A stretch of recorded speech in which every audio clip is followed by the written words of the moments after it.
محترم شکیل صاحب، میرے دوست جواد احمد، فیصل آباد کے رہنے والے بزرگوں، بھائیوں، میرے بچوں، میری بہنوں، اس وقت جبکہ رات کی زلفیں بھیگ رہی ہیں اور جواد احمد اپنا تھوڑا سا رنگ جما کے محفل کو درہم برہم کر چکا، تو پھر میری باری آ گئی ہے۔ جتنی تالیاں آپ نے بجانی تھیں آپ بجا چکے، جتنا ہنسنا ہنسانا تھا آپ ہنس چکے۔ اب ایک تو مجھے اس پروفیسر کی بات یاد آتی ہے جس کی سب سے آخر میں باری آئی تھی تقریر کی۔ اس نے کہا کہ چونکہ میری سب سے آخر میں باری آئی ہے اس لیے میں 2 تقریریں کروں گا۔ میری پہلی تقریر ذرا چھوٹی ہوگی، دوسری تقریر ذرا لمبی ہوگی۔ پہلی تقریر یہ ہے کہ شکریہ، اور دوسری لمبی تقریر ہے بہت بہت شکریہ، اور وہ اپنے گھر کو چلا گیا۔ لیکن میں آپ کو مایوس نہیں کروں گا۔ مجھے احساس ہے کہ میں ایک تعلیمی ادارے کا اس وقت مہمان بن کر آیا ہوں۔ خدا اس تعلیمی ادارے پر اپنا سایہ رکھے، یہ دن دگنی رات چوگنی ترقی کرے، اس لیے کہ کسی بھی قوم کی تاریخ آپ اٹھا کے دیکھ لیں، یہ تو چھوٹے بچے ہیں، کاش یہ بھی میری بات کو اس طرح سے سمجھ سکتے جس طرح سے والدین سمجھیں گے کہ دنیا کی کوئی قوم، اس کی تاریخ آپ اٹھا کے دیکھ لیں کہ جب تک وہ تعلیم کے میدان میں، تحقیق کے میدان میں، تفتیش کے میدان میں آگے نہیں بڑھی، وہ مردہ اقوام میں شامل ہو گئی۔ اور جب میں لفظ مردہ اقوام کہتا ہوں تو اس کا مطلب یہ نہیں ہوتا کہ ان کے سانس کی آمد و شد رک جاتی ہے، نہیں، وہ اسی طرح کے بندے ہوتے ہیں، لیکن وہ چلتے پھرتے جنازے، متحرک لاشیں رہ جاتی ہیں اور وہ غلام بن جاتی ہیں، چاہے معاشی طور پر چاہے ویسے۔ اور آپ اپنے پاکستان کے حالات کو دیکھ لیں۔ عمرانیات کے طالب علم یہ کہتے ہیں کہ اگر کسی ملک کو دیکھنا ہو کہ وہ کتنا خوش قسمت ہے تو 4 چیزیں دیکھو کہ کیا اس ملک کے پاس ہیں۔ پہلی بات یہ ہے کہ کیا اس ملک کے پاس سمندر ہے۔ اللہ کے فضل و کرم سے پاکستان کے پاس 1500 کلومیٹر سے زیادہ سمندر ہے۔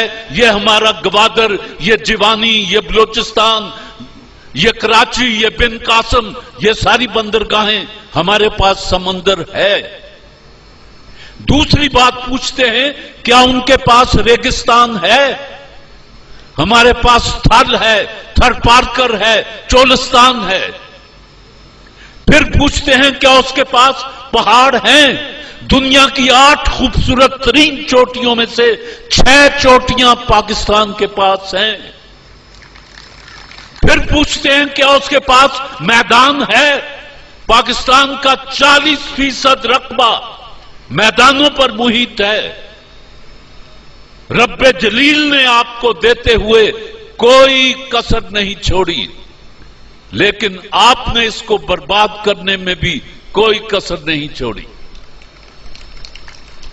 اس نے نعمتوں کی انتہا کر دی، لیکن آپ اس نعمت کو سنبھال نہیں سکے۔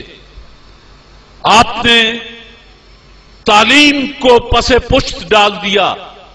آج بھی تعلیم کے لیے جو بجٹ بنتے ہیں انہیں دیکھ کر ہنسی آتی ہے۔ میں ایک چھوٹی سی مثال دوں گا، مجھے معلوم ہے کہ اس وقت میں لمبی چوڑی تقریر نہیں کر سکتا۔ وہ جب شکیل نے مجھے کہا کہ آپ 2-3 منٹ بول لیجئے گا تو میں نے کہا مجھے 3 سال چاہیے تقریر کی تیاری کے لیے 3 منٹ بولنے کو. کہنے لگے کہ آپ تو گھنٹوں بولتے ہیں. میں نے کہا ابھی لے چلو, اگر 2 گھنٹے کی بات ہے تو ابھی لے چلو, اس میں کیا فرق پڑتا ہے. 3 منٹ بولنا بڑا مشکل کام ہے, 3 گھنٹے بولنا بڑا آسان کام ہے. 20 میں سے 3 گانے گانا بڑا مشکل کام ہے, 20 کے 20 گا دینا بڑا سوکھا کام ہے. آپ یہ دیکھیں, میں آپ کو موٹی سی مثال دیتا ہوں تعلیم کی. اس وقت دنیا میں مسلمانوں کی تعداد 1 ارب اور 50 کروڑ کے قریب ہے. گویا دنیا کا ہر 5واں یا 6واں آدمی مسلمان ہے, اور اس کے مقابلے میں یہودی جو ہیں وہ چند کروڑ ہیں, 2 یا 3 کروڑ ہیں. امریکہ میں ہیں, افریقہ میں ہیں, یورپ میں ہیں, پاکستان میں ہیں, یا ادھر ادھر اسرائیل میں ہیں. ہم 1 کروڑ 1 ارب 50 کروڑ, وہ 5 کروڑ, اور پچھلے 100 سال میں 200 نوبل پرائز میں سے 180 پرائز جو ہیں وہ یہودیوں کے پاس ہیں. آپ کے پاس صرف 3 ہیں.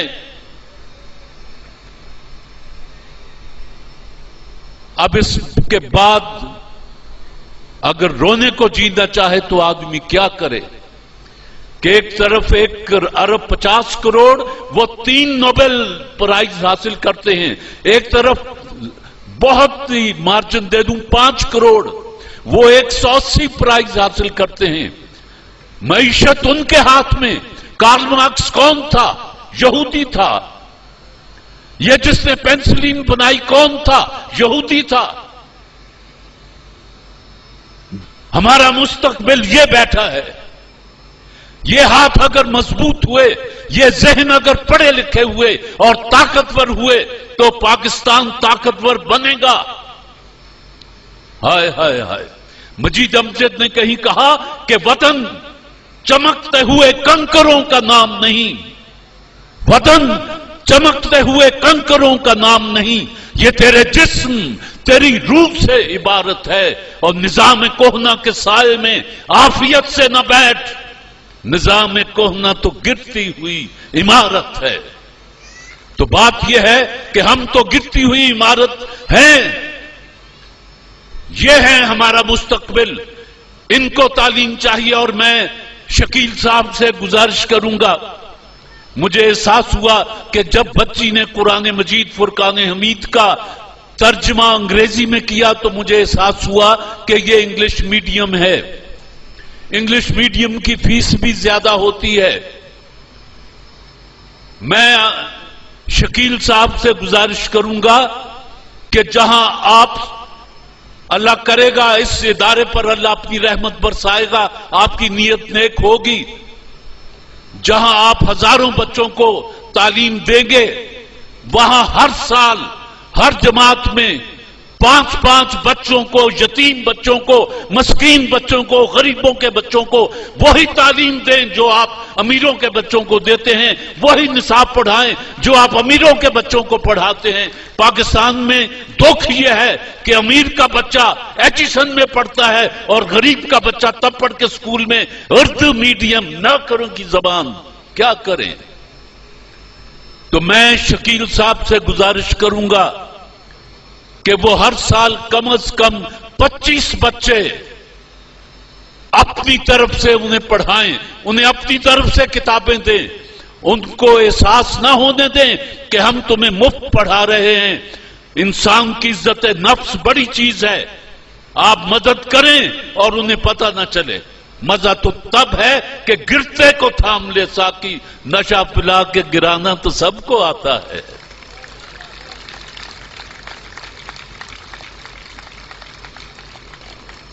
پاکستان کی سیاست, رانا صاحب نے آنا تھا, پنجاب کے وزیر ہیں. یہ وزیر بڑے الجھے ہوئے وقت میں ہوتے ہیں, کوئی ادھر بلا رہا ہے, کوئی ادھر بلا رہا ہے, ان کا اپنا وقت کوئی نہیں ہوتا. مجھے احساس ہے، مجھے پتا ہے، اسمبلیوں میں بھی جانا، اس کا بھی جواب دے، اس کا بھی جواب دے، آرام بھی کرنا.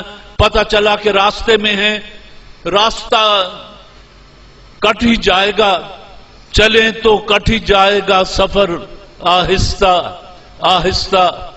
بہرحال میں نہ اس وقت سیاست کو چھیڑ رہا ہوں، نہ صحافت کو چھیڑ رہا ہوں، میں صرف تعلیم کی بات کر رہا ہوں. اور یہودیوں کی مثال میں نے آپ کو دی ہے. پاکستان میں بلوچستان کے ڈاڈر سے لے کر، گوادر سے لے کر چترال کے گاؤں کے بچے تک ایک ہی اگر نظام تعلیم ہو جائے تو میں آپ کو یقین دلاتا ہوں کہ پاکستان 10-20 سال میں اقوام عالم کو لیڈ کرنے کی پوزیشن میں آ جائے گا. شرط یہ ہے کہ 18 کروڑ میں سے صرف 5% کو حاکمانہ غرور نہ دو، 95% کو غربت نہ دو، ان کو جہالت نہ دو، ان کو اردو میڈیم کہہ کے نفرت نہ کرو. تمہاری اپنی ثقافت، تمہاری زبان، تمہارا ادب، ہر چیز تمہاری جو ہے وہ یہ 5% کھا رہے ہیں، نوچ رہے ہیں گدھوں کی طرح. اور 95% کے پاس نہ رات کو کھانے کے لیے روٹی ہے، نہ اس کے گھر دیا جلتا ہے. ہائے ہائے.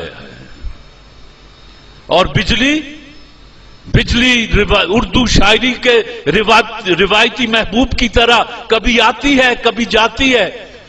ہم بھی عادی ہو گئے ہیں. آؤندیے تے آئے بسم اللہ، جاندیے تے در وڈے منہ جا.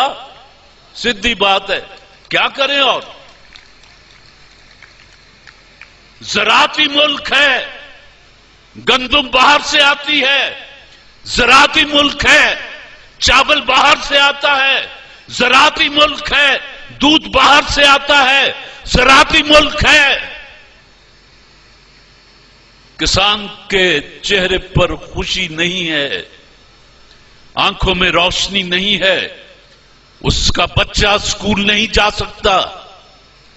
بات معاشیات کی چھیڑ بیٹھا ہوں. فیصل آباد کا شہر ہے، لاہور بھی جانا ہے. بہرحال وہ ذرا ماحول بوجھل سا ہو گیا ہے. میری طرح کا ایک بندہ تھا، اس کو تقریر کرنے کا بڑا شوق تھا. چاہے دوسرا مجمع جو ہے وہ ہوٹ کر رہا ہو، تالیاں بجا رہا ہو، وہ تقریر کیے جاتا تھا. اس بیچارے کی بیوی بھی ہوتی تھی، وہ سامنے بیٹھی ہوتی تھی، وہ بڑی بور ہوتی تھی. وہ کہتی تھی تو عجیب بیوقوف آدمی ہے، لوگ تجھے ہوٹ کرتے ہیں اور تو اچھل اچھل کے تقریریں کرتا رہتا ہے. اس نے کہا نہیں، لوگ تو خوش ہوتے ہیں، میری باتوں پہ خوش ہو کے تالیاں بجاتے ہیں، ناچتے ہیں. کہنے لگی نہیں، وہ تجھے ہوٹ کرتے ہیں پاگل. دونوں نے سر جوڑ کے دونوں بیٹھ گئے کہ کیا کریں. اس نے کہا کہ ایک بات ہے، میں سامنے کرسی پہ بیٹھ جایا کروں گی. بیوی جو تھی بیچاری قسمت کی ماری، اس نے کہا تقریروں سے تو نے ہٹنا نہیں، میں سامنے بیٹھ جایا کروں گی. جب تو پٹڑی سے اترنے لگے گا میں یوں کر کے فلائنگ کس کر دیا کروں گی، تو سمجھ لینا کہ تو پٹڑی سے اتر گیا ہے، تقریر بند کر دینا. اس نے کہا یہ ٹھیک ہے.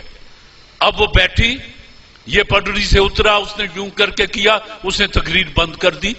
دوست 2-3 تھے، انہوں نے کہا یار تو عجیب پاگل آدمی ہے، تیری بیوی خوش ہو کے یوں کر کے کرتی ہے، تو تقریر بند کر دیتا ہے. اس نے کہا نہ، میں پنڈوں نہیں آیا، مینوں بیوقوف نہ سمجھو.